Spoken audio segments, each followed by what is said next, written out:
Hey guys, welcome back to another episode of Crazy D's Equipment.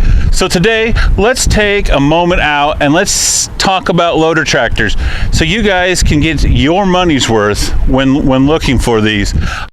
So we've done this video before one other time, or something very similar to this, and I've also in the last few weeks had quite a few of you guys call in and ask me, hey, I'm looking for a loader tractor. I got this to spin. What do you think of this tractor? Do you have anything on the lot, et cetera, et cetera, et cetera. So in the last video I did like this, I said, the most important thing that you first need to do is to sit down and figure out your budget. Can you afford a new tractor? Do you have to buy an old tractor? Or are you just stuck borrowing the neighbor's tractor? But let's take a different little bit of look at this and let's figure out, for the money that you're spending, are you getting your money's worth when buying a loader tractor? So I'm going to start over here on the 242. So this tractor is like a 1968, I'm not 100% for sure, but like in that ballpark. The loader's going to have about a 2,500 pound lift capacity on it, so you're going to be able to move around bale with this. But the thing is, this front end doesn't have power steering. So when you have that weight up front, you are not going to be able to steer this tractor very well. And I'll be honest with you, just with the loader empty on this tractor, it does not steer very well. Also, your hydraulic levers and stuff are going to be located, right here. You have one lever for up, one lever for down, one lever for tilt the bucket forwards, tilt the bucket back. And the other thing about this is the hydraulic pump for the loader is mounted on the front of the tractor here. So on this tractor alone, we had to do quite a bit of engineering to get this to work again. That we had a shaft and stuff missing. Now, let's move over to this tractor for a second.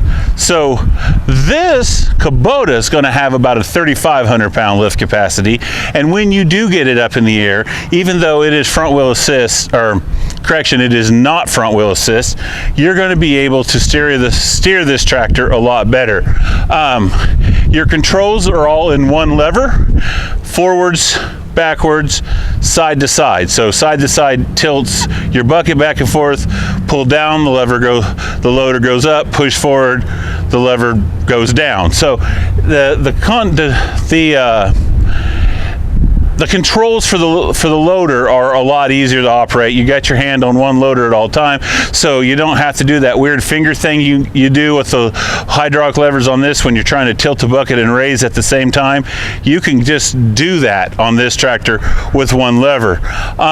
Also, if you're going to spend a lot of time doing a lot of loader work with these two tractors, this tractor here, after a while, it's going to become extremely uncomfortable to operate, especially if you're a larger fellow or you are somebody who has problems with your knees and back. You're going to really feel everything through this tractor. This tractor here is going to be much more comfortable to operate. It is going to be a little bit harder to crawl onto, being that this tractor's lower and you don't have to step up so high and stuff. So these are just things you should be thinking about when you're looking for a loader tractor. Now, the other thing is, what else are you going to do with this tractor? Is this tractor just going to be to move around bales out to the horses or whatever else? Or is this tractor going to be used for other things around the farm? Both of these have live PTO. Both of these have 3-point. This has about a 1,200 pound lift capacity on the 3-point. This is going to have about a 2,000 pound lift capacity on the 3-point. I mean, you could probably do more, but I wouldn't recommend it. You do not want to destroy it. But then you go back to budget. You got to stop and think, okay, what can I afford? Well, in most cases, this tractor right now on my lot is it is 16.5 right now. So 16,500. You're getting a whole lot more machine, you're getting a whole lot better operation, but that's a lot of money, and not all of us have that just hanging out in the bank account. And then we move over to this machine over here, and then this machine is priced on my lot at $5,000. But you can find these with a loader for less than that. This one's at $5,000 because I screwed up and went way overboard when we purchased it, and I put too much money into it, having the boys fix it up and get it ready for the lot.